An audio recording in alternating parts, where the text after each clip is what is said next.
Hey guys, this is Ryan from resume2offer.com. Hope everyone's doing well. This is a bit of a bonus video. Today we're going to be talking about how to be a cybersecurity sales SDR in 2025, because it's January 2025. So we're going to be talking about it in a new unit at a time. I've made videos on this in the past and I would recommend you go through it because each time there's a little bit more information and they kind of overlap, but there's also like a little bit different. So you always want to get like a full idea of everything. So we're gonna be talking about some of the things to look for, to how to understand, how to get a job as a cybersecurity sales SDR.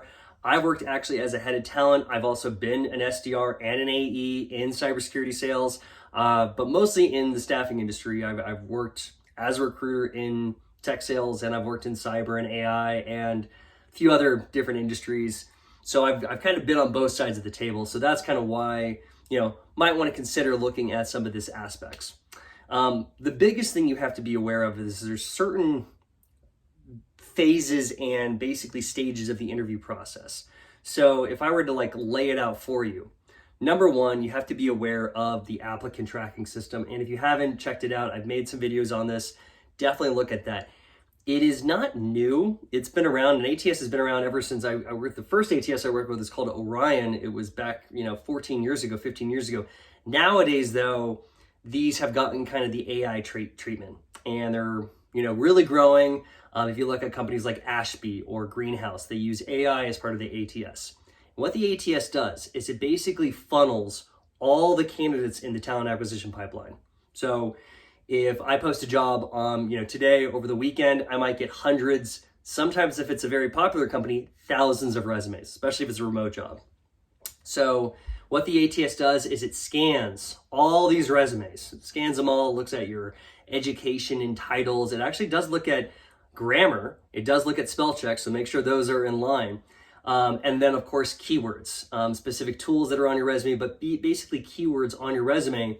And it takes that big list of 1,000 resumes and takes the top 5, 10, 15, up to 20% resumes. It assigns your resume a probability score. Sometimes this is a numerical value. Sometimes it's like, this is an A rating or a B rating. But it gives you basically a probability score on how likely you're going to be to succeed in the, in the company, in the role itself. Okay, so this is why you need to be aware of it. There's two aspects of it. You have to be aware of the ATS, what keywords you need to utilize. Okay, so that's very important. And the second thing is the design of the resume itself. It has to be, this is where kind of copywriting skills come into play, because as soon as say I get 1,000 resumes, then I get 200, then the recruiter is actually looking through them and they're picking the top 20 up to 50 resumes that they're going to be doing okay, we're going to start that initial phone call. We're going to do the first discovery phase. We're going to have the initial phone call with you. Usually they're 15 to 20 minutes. Okay. Very, very important. Then they do basically a video call. Sometimes if you're local proximity, you can be invited to the office, but then it's basically a 30-minute video call with the hiring manager. Could be the talent acquisition manager or the recruiting manager or the hiring manager, but there's phase 2. Third phase, if you're in sales, is kind of the mock sales call or some other equivalent assignment. Sometimes this could be a market research assignment or a lead generation assignment or a mock sales call. Then after that, and this is usually with the sales manager or account executive you would be assigned to on that team. So that's kind of where that comes in.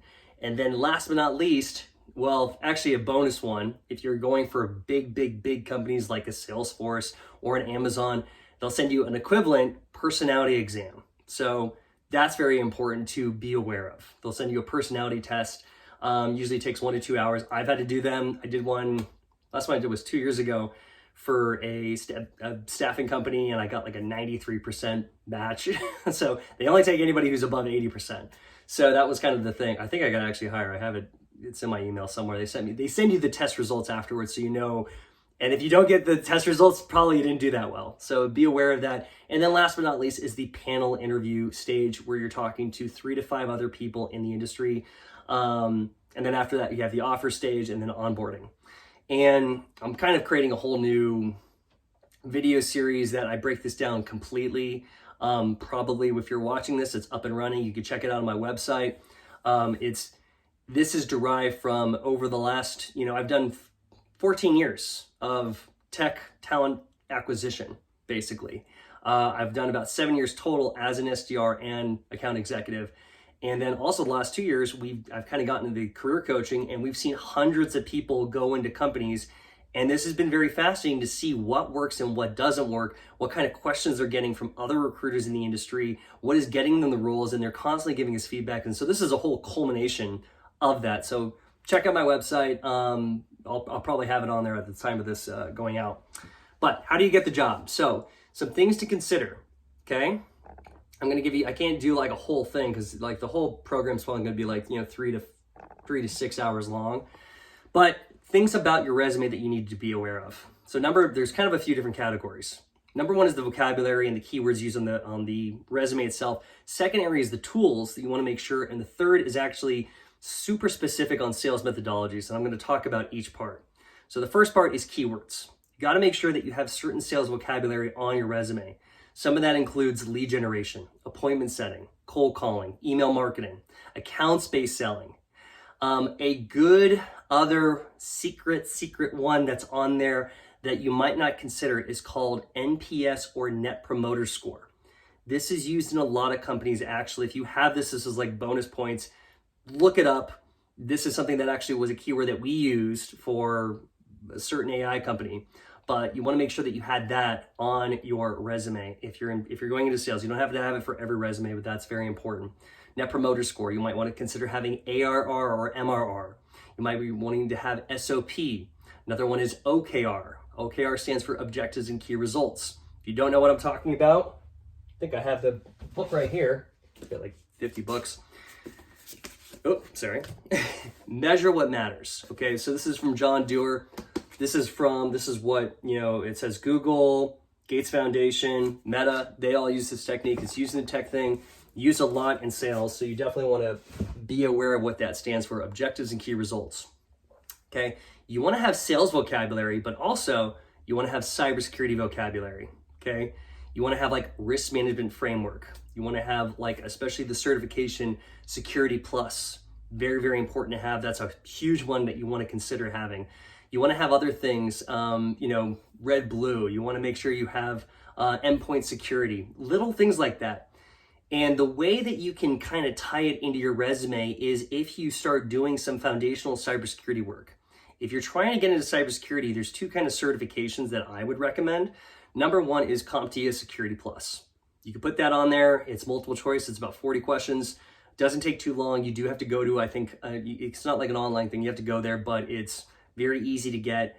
There's different certifications in cybersecurity, Certified Ethical Hacker, Net Plus, CISSP. Security Plus is like the most basic, and that'll really open up the doors for you. So I would recommend that. The second thing is something that you can find on Coursera called, Foundations of Cybersecurity, right? If you put in the blurb, what did you learn? You can put a lot of these key terms, okay? Ransomware, another one that you might want to consider. But you learn all the cybersecurity basics and then you put it into the resume in that section. Very important to do so. The other thing that they search for is tools that you utilize. There's 3 categories of tools that you always want to make sure are on your resume. One is having a certain CRM. The most popular 2 CRMs right now in tech sales is Salesforce and HubSpot. Okay, Salesforce is used more for enterprise level, and HubSpot is more for small and medium-sized businesses. Okay, HubSpot is probably the easiest. If you've never used a CRM, it's free to download. You can go, and they have also a certification that's completely free. There's 40 of them online. One, if you're going to pick one, probably sales enablement certification, but you can put that also on your resume, and you can put HubSpot CRM. So that is a double whammy. The other one is LinkedIn Sales Navigator is most important. Okay, this is like a must. You have to have it on your resume just to kind of like stand out as an amazing candidate. Okay, you need to have LinkedIn Sales Navigator. And a little secret, it's LinkedIn Sales Navigator, and then in parentheses next to it, you put LSN. Okay, because a lot of ATS systems actually search via acronym. Very important to do so. Okay. So you want to make sure you have LinkedIn Sales Navigator on your resume. And then third is having a lead generation tool. You want to make, and there's different out there, Seamless, ZoomInfo, Hunter.io, SalesLoft, Interseller, there's a whole bunch, but you want to have one of those, ideally. Most important is LinkedIn Sales Navigator. Second most important is the CRM. That one, the third one's probably a bonus. So you have these things on your resume. Okay, you have sales vocabulary, cybersecurity vocabulary. I just remembered, you do also want to make sure you have the objective title that you're going for. So if you're going for account executive, make sure you put the long form and in parentheses the short form. So for example, account executive, short form AE, cybersecurity sales, cybersecurity sales development representative, parentheses SDR/BDR on the resume. You got to make sure you have that in there. These are little key things that will give you a higher ranking each time, give you a higher percentile, higher probability score. Once you get over 80%, you're kind of in the safe zone. Anything under, though, it depends on really the competition. If you have a job ad that's getting like 50 to 100 resumes, you could, hey, if you're up above 60 percentile, you're golden. If you're getting one that's getting hundreds, if not thousands of resumes, then you got to be kind of 85%, 90% or above. So that's why it's kind of very important to do so. All right, what else? What else can I talk about? But let's see, we talked about, the resume. And then the other thing that I would recommend, a lot of people, one of the big common questions is, I created I have references. I have a 30, 60, 90-day plan. That's very common right now for kind of like presenting your sales skills. Make sure that when you send that, by the way, it's not your initial outreach. It's on the second stage of your interview. That's when you send it. That's when you want to do it. If you want further breakdown, feel free to reach out to me and I can explain it a little bit better. Third thing on your resume that you really want to emphasize is a sales methodology framework, okay? The two most common ones that are in small, medium-sized businesses is spin selling and BANT selling, okay? If you look at enterprise companies, they look at MEDDIC or MEDDPIC. That's kind of a variation of it. MEDDIC or MEDDICC. Those, there's kind of variations of the MEDDIC format. Another one is challenger selling, And then right now, the most trendiest is NEPQ. That is kind of the Jeremy Miner. He has a popular YouTube. I have his book. It's a great book. That is more trendy than some variety. I hear mixed things where people will use that as part of it. And most of the time, companies use not just one, but they use kind of a variety of this. They take a bit of this, they take a bit of this, and they use that as part of their entire sales structure, okay? But the key is you want to have one or two of these on your resume. It's going to make you rank higher on the ATS, okay? So I hope that helps. Those are some key things to basically get in at least your foot in the door, to have a fighting chance. And then the last one, at least, I would look at the design of your resume. Make sure it's not a design that has like a lot of colors, there's a lot of artistic ones on Canva, and I love Canva. I use Canva a lot for different things, but don't use it for your resume, okay? The best way is to go old school. It looks like a law firm did it, okay? It's got your professional title, your name, your phone number, your email, your LinkedIn. You definitely always want to make sure, not so much your address. You don't need your address, but you definitely want to put the city and state, maybe the zip code too, on your resume. Very important to have that at the top, especially the city and state. That's like one big one that people don't have. And the reason you want to have that is because 80 to 90% of all the new job postings are not remote anymore. They're becoming more on a certain proximity, okay? So you want to make sure that you're looking in that proximity as a priority, and you put that you're in that proximity. You will rank higher in the ATS, okay? Just saying. Make sure your LinkedIn is up to date as best as possible. Make sure it's professional. I think the most common thing is I don't see a banner. Make sure you have a banner on your resume. I'm trying to think of some other common things. There's a whole host. I should write them all down. But yeah, there's a lot of common things that you need to make sure to correct to make sure you just keep increasing the fighting chance of getting into the role. Be aware of also your outbound. 90 to 95% of the people I talk to, it's not so much you're just applying and waiting anymore. It is you have some consistent outbound prospecting.